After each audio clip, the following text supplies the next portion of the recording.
Gracias a Vener, a Germán, a Elsa, a Thanatos. Y como ustedes ven, cada uno ha tomado las palabras de mi presentación dentro de su propio marco de comprensión y hemos ido y salido de la movilización de los meses de diciembre a febrero y parte de marzo del año pasado y este año. Y lo que queríamos era mirar cuáles son los significados que ello tiene. Y entonces las intervenciones han tocado, a mi modo de ver, cuatro puntos. Uno de ellos es los que piensan que las comunidades no han cambiado y siguen estando en una mirada convencionalmente tradicional y que es lo que el sistema educativo se ha empeñado en dejarlas en ese estadio, en esa imagen, mientras que nosotros pensamos que lo que se ha evidenciado en los casi 25 sitios donde se ha movilizado la gente, no por tractores, no por inversiones, no por puentes, no por colegios, sino por un simbólico sentido de existo, soy y yo no soy parte de esta ruptura entre la esperanza del voto y la realización de las eh, expectativas. Y una de ellas es el poder, el de participar, el tomar decisiones, el repartir la torta en sus escalas. Entonces, lo que quiero decir es, uno, la comunidad está viva, es totalmente sensible a la dinámica de procesos de sus propios contextos regionales y locales, está absolutamente esponja, incorporando nuevos elementos y redefiniendo los elementos tradicionales de su sustrato, de sus raíces cosmogónicas, de su entendimiento, enriqueciéndola. La filosofía andino-amazónica es una filosofía que podría reducirse entre en que caben 100, 50 parados, 50 de pie. Se enriquece, se redefine, se transforma, pero no pierde su esencia. Sigue siendo una comunidad, pero viviendo en los contextos en los cuales con resistencia y con creatividad y reproducción de sus elementos centrales, de su mirada radical, es decir, sus raíces, ¿no? Radical no en el sentido de extremo, de violencia, sino en el sentido de raíces profundas y que nutren la capacidad de adaptación. Acuérdense que en todo momento un tipo de literatura sobre la agricultura andina hablaba que era una agricultura diseñada para la incertidumbre frente a la variabilidad climática, la variabilidad de plagas, la variabilidad de fenómenos atmosféricos que podrían dañar y tiene una estrategia de diversidad para atender la tranquilidad que debe construirse de manera social. Entonces, para mucha gente ya no hay comunidades. Para mí hay un fortalecimiento de lo comunal en los espacios rurales y en los espacios urbanos. Cuando uno mira la fiesta patronal de Coracora, que tiene una población de más o menos 35.000 habitantes normalmente, las fiestas de 6 días, está más o menos 80.000 personas y todas provienen de esa relación urbana que se establece un conjunto de negocios, de acuerdos, de arreglos, de divorcios, de matrimonios, de herencias, de contratos, y se enriquece una vida más allá del el mundo rural donde están formas comunitarias para parceleros individuales. Entonces, hay que entender que cuando hablamos de comunidades, la misma comunidad que no es una auténtica organización tahuantinsuyana, ha sido ganada una dinámica de ayllu. La comunidad es una incorporación española, pero la población con sus conocimientos la ha hecho ayllu, un conjunto de familias en una determinada unidad geográfica para mantener estos elementos. Pero como nosotros no conocemos el ayllu, lo conocemos como comunidad campesina, como comunidad nativa originaria, pensamos que es. Pero claro que sí, cuando no tienen el poder suficiente, en lugar de desaparecer, se fraccionan, se facturan, se mimetizan y luego reconstituyen bajo otras formas los elementos comunitarios, los elementos. Si no, no se podría explicar lo que sucede en uno de los sitios como Puno, donde la monetización de todas las relaciones ha percolado, ha intervenido en todo el tejido de las decisiones de las familias, de las comunidades, en las ferias, en los mercados locales, en las ferias indias y en las tabladas de animales que hay.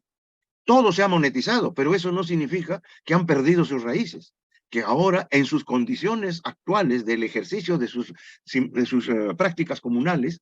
premunidos ya de moto, premunidos de celular, premunidos de un conjunto de tecnologías, están siempre viviendo y están expresando exactamente lo mismo, que es, existo, necesito gobernar, necesito que las estructuras del aparato público me toman en cuenta en mi totalidad y no en mi individualidad, y por lo tanto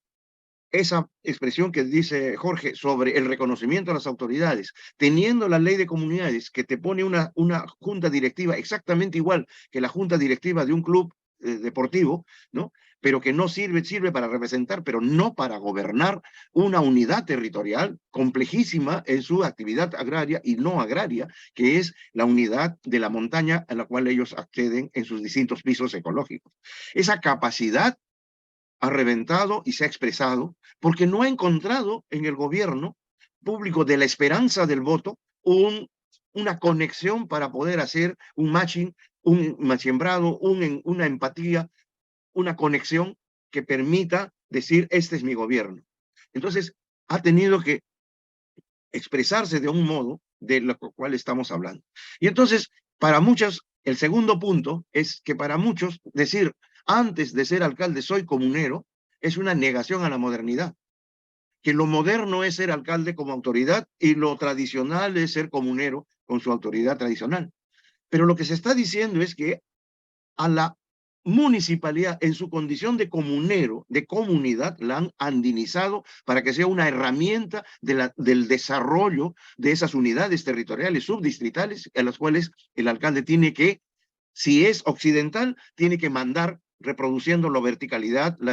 el autoritarismo y toda esa sensación de reemplazo, sustitución, de tratar a los pobladores de sus distritos como beneficiarios de la política municipal. Mientras que de otra parte está diciendo que en su condición comunera,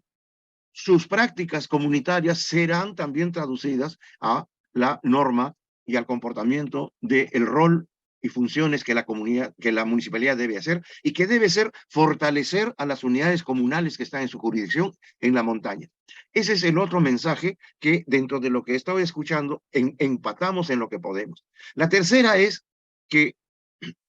ellos están desarrollando formas de ejercicio de la política dentro de sus términos, que no estaban en ninguna de las agendas de la izquierda, ni en las agendas de los partidos, ni en las agendas de la academia, sino de manera puntual como se ha reproducido. Es decir, que esto es pluralismo, que esto es, bueno, ellos no están definiendo en ese tipo de de discriminación metodológica con categorías, las están ejerciendo dentro de sus estructuras y darán que pensar. Por lo tanto, son corrientes que hay que estar atentos, incorporarse a seguir viviendo, y lo que son mis conclusiones serán parte del enriquecimiento, pero no de una nueva cúpula que quiera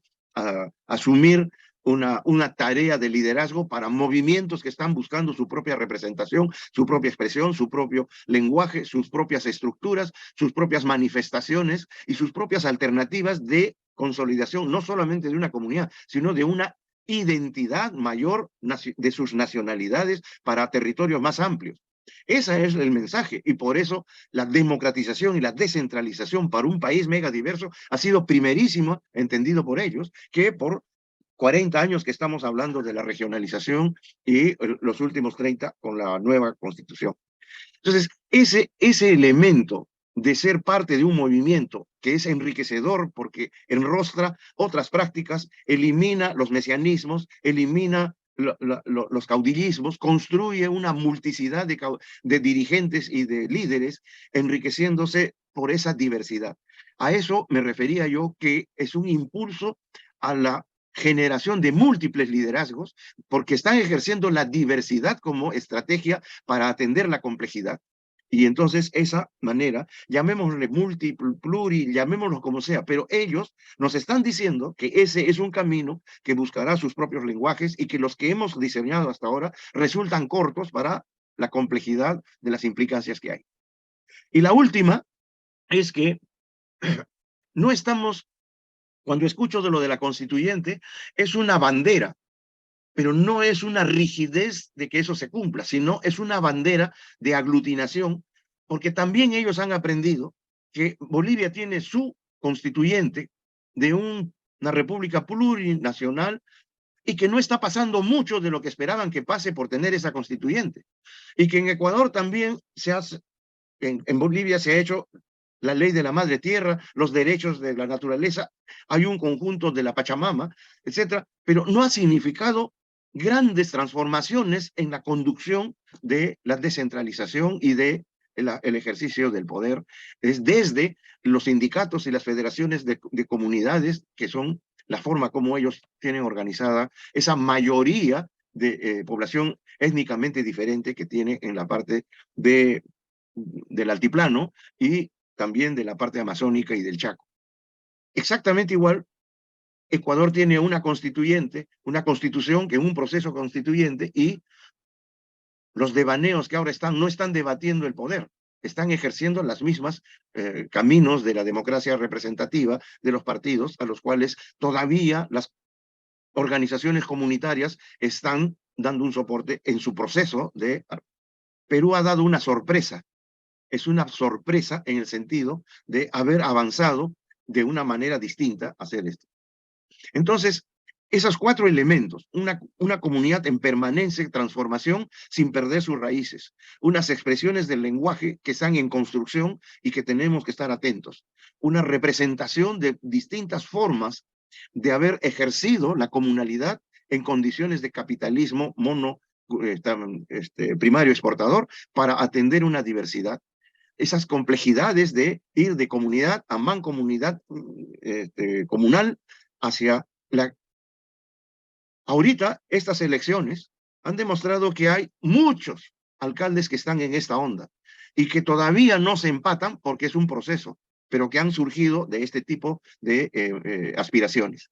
Y la tercera, la última, eso de la Constitución, que no lo hemos mencionado, pero lo pongo porque en la conversación con ellos